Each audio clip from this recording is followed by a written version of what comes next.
نحمده ونصلي على رسوله الكريم أما بعد فأعوذ بالله من الشيطان الرجيم بسم الله الرحمن الرحيم رب اشرح لي صدري ويسر لي أمري واحلل عقدة من لساني يفقهوا قولي السلام علیکم ورحمۃ اللہ وبرکاتہ۔ تو آئیے جانتے ہیں کہ آج قرآن پاک کے ذریعے ہمیں کیا سیکھنے کا موقع مل رہا ہے۔ سورہ شعراء کی آیت 123 to 127 میں حضرت ہود علیہ السلام کی بے غرض دعوت کو بیان کیا جا رہا ہے۔ عاد کی قوم نے پیغمبروں کو جھٹلایا، جبکہ ان کے بھائی ہود نے ان سے کہا کہ کیا تم اللہ سے ڈرتے نہیں ہو؟ یقین جانو کہ میں تمہارے لیے ایک امانت دار پیغمبر ہوں، لہٰذا تم اللہ سے ڈرو اور میری بات مانو، اور میں تم سے اس کام پر کسی قسم کی کوئی اجرت نہیں مانگتا۔ میرا اجر تو صرف اس ذات نے اپنے ذمہ لے رکھا ہے جو سارے دنیا جہاں کی پرورش کرتی ہے۔ اللہ اکبر۔ آیت 128 to 135 میں ہم جانیں گے کہ کیا حضرت ہود علیہ السلام کی قوم کی دنیاوی ترقی عذاب الہی کے سامنے کچھ کام آئی؟ کیا تم ہر اونچی جگہ پر کوئی یادگار بنا کر فضول حرکتیں کرتے ہو، اور تم نے بڑی کارگری سے بنائی ہوئی عمارتیں اس طرح رکھ چھوڑی ہیں جیسے تمہیں ہمیشہ زندہ رہنا ہے، اور جب کسی کی پکڑ کرتے ہو تو پکے ظالم و جابر بن کر پکڑ کرتے ہو۔ اب اللہ سے ڈرو اور میری بات مانو، اور اس ذات سے ڈرو جس نے ان چیزوں سے نواز کر تمہاری قوت میں اضافہ کیا ہے جو تم خود جانتے ہو۔ اس نے تمہیں مویشیوں اور اولاد سے بھی نوازا ہے، اور باغوں اور چشموں سے بھی۔ حقیقت یہ ہے کہ مجھے تم پر ایک زبردست دن کے عذاب کا اندیشہ ہے۔ استغفر اللہ۔ آیت 136 to 140 میں قوم عاد کی ہٹ درمی کو بیان کیا جا رہا ہے۔ وہ کہنے لگے چاہے تم نصیحت کرو یا نہ کرو، ہمارے لیے سب برابر ہے۔ یہ باتیں تو وہی ہیں جو پچھلے لوگوں کی عادت رہی ہیں، اور ہم عذاب کا نشانہ بننے والے نہیں ہیں۔ غرض ان لوگوں نے ہود علیہ السلام کو جھٹلایا، جس کے نتیجے میں ہم نے ان کو ہلاک کر دیا۔ یقیناً اس سارے واقعے میں عبرت کا بڑا سامان ہے، پھر بھی ان میں سے اکثر لوگ ایمان نہیں لاتے۔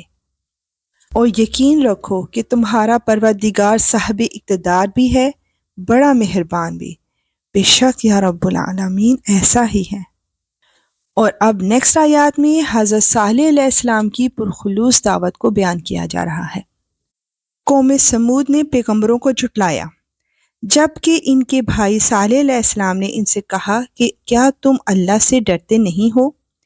یقین جانو میں تمہارے لیے ایک امانت دار پیغمبر ہوں، لہٰذا تم اللہ سے ڈرو اور میری بات مانو، اور میں تم سے اس کام پر کسی قسم کی کوئی اجرت نہیں مانگتا۔ میرا اجر تو صرف اس ذات نے اپنے ذمہ لے رکھا ہے جو سارے دنیا جہاں کی پرورش کرتی ہے۔ سبحان اللہ۔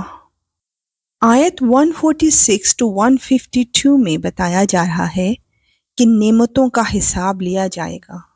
کیا تمہیں اطمینان کے ساتھ ان ساری نعمتوں میں ہمیشہ رہنے دیا جائے گا جو یہاں موجود ہیں، ان باغوں اور چشموں میں، اور ان کھیتوں اور ان نخلستانوں میں جن کے خوشے ایک دوسرے میں پیوست ہیں؟ اور کیا پہاڑوں کو بڑے ناز کے ساتھ تراش کر تم ہمیشہ گھر بناتے رہو گے؟ اب اللہ سے ڈرو اور میری بات مانو، اور ان حد سے گزرے ہوئے لوگوں کا کہنا مت مانو جو زمین میں فساد پھیلاتے ہیں اور اصلاح کا کام نہیں کرتے۔ یا رب العالمین تو ہمیں اپنی نعمتوں کی حفاظت کرنے والا بنا۔ آیت 153 to 159 میں حضرت صالح علیہ السلام کی قوم کے تکبر کو ظاہر کیا جا رہا ہے۔ وہ کہنے لگے کہ تم پر تو کسی نے بڑا بھاری جادو کر دیا ہے۔ تمہاری حقیقت اس کے سوا کچھ بھی نہیں کہ تم ہم جیسے ہی ایک انسان ہو، لہٰذا اگر سچے ہو تو کوئی نشانی لے کر آؤ۔ صالح علیہ السلام نے کہا، لو یہ اونٹنی ہے، پانی پینے کے لیے ایک باری اس کی ہوگی اور ایک معین دن میں ایک باری تمہاری، اور اس کو بری نیت سے ہاتھ بھی نہ لگانا ورنہ ایک زبردست دن کا عذاب تمہیں آ پکڑے گا۔ پھر ہوا یہ کہ انہوں نے اس اونٹنی کی کونچیں کاٹ ڈالی اور آخر کار پشیمان ہوئے۔ چنانچہ عذاب نے انہیں آ پکڑا۔ یقیناً اس سارے واقعے میں عبرت کا بڑا سامان ہے، پھر بھی ان میں سے اکثر لوگ ایمان نہیں لاتے۔ اور یقین رکھو کہ تمہارا پروردگار صاحب اقتدار بھی ہے، بڑا مہربان میں۔ بے شک یا رب العالمین، اے اللہ، اس کتاب قرآن پاک میں سے ہماری زبانیں جو پڑھتی ہیں، اس میں ہمیں تفکر، تدبر اور اس کی سمجھ عطا فرما، اور اس کے معنوں اور عجائبات کی پہچان کروا، اور جب تک ہم زندہ رہیں اس کے مطابق عمل کریں۔ بے شک تو ہر چیز پر قدرت رکھتا ہے۔ آمین یا رب العالمین۔ انشاءاللہ ملیں گے نیکسٹ آیات کے ساتھ۔ اب اجازت، وآخر دعوانا ان الحمدللہ رب العالمین۔ سبحانک اللہم وبحمدک، اشہد ان لا الہ الا انت، استغفرک واتوب الیک۔ السلام علیکم ورحمۃ اللہ وبرکاتہ۔